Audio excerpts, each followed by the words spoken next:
Jina langu naitwa Fadhili Michael, mwanafunzi kutoka chuo cha jioni ya leo imependeza Mungu tuwepo mahali hapa katika maeneo haya ya Dira kwa ajili ya kukuletea habari njema.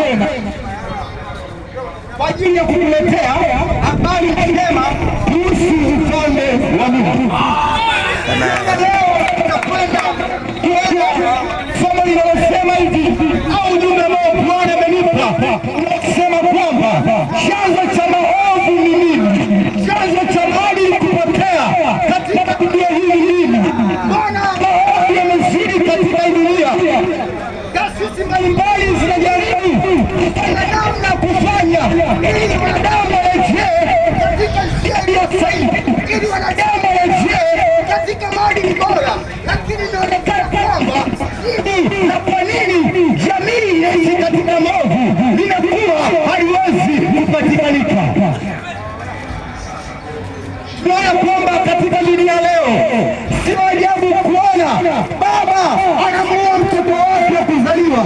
Si ajabu kuona baba anambaka mtoto wake kuzaliwa. Si ajabu kuona kwamba wanadamu wameacha njia yao ya asili. Wanadamu wamekuwa waovu kupindukia. Baba analala na mtoto wake. Angalia alikuwa namna gani dunia inatenda maovu. Mauaji yamezidi kuendelea. Utaona ndugu kwa ndugu wanauana. Mauaji yamezidi kuendelea. Utaona kwamba mtu mmoja haoni shida kumuua mtu mwingine. Chanzo cha maovu ni nini? Chanzo cha maadili kupotea ni nini? Utaona kwamba wanaume kwa wanaume wanauana. Ni jambo la kushangaza.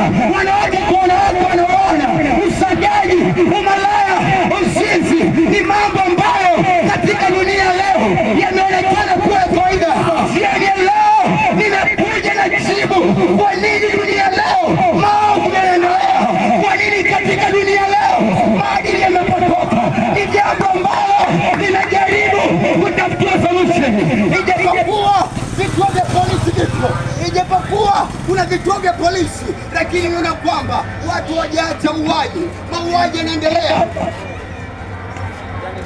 Ijapokuwa taasisi mbalimbali zimekuwa zikijaribu namna kufanya wanadamu waende katika njia sahihi, lakini tunaona kwamba swala la kuleta maadili bora katika jamii limeonekana kuwa ni gumu.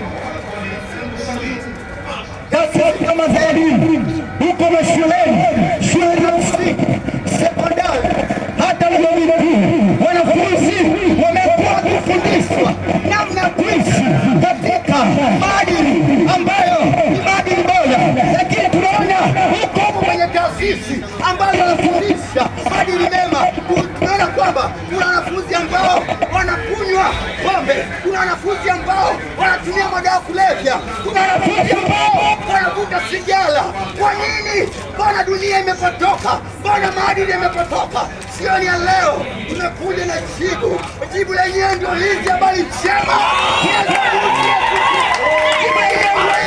Habari njema ambazo ukisikia kuna mabadiliko. Yule mtu ambaye alikuwa katika njia mbaya ajapozisikia na kuzikubali, Bwana anabadilisha njia zake. Kwenye Biblia naomba unisaidie kusoma kitabu cha Warumi 1:26 na kuendelea.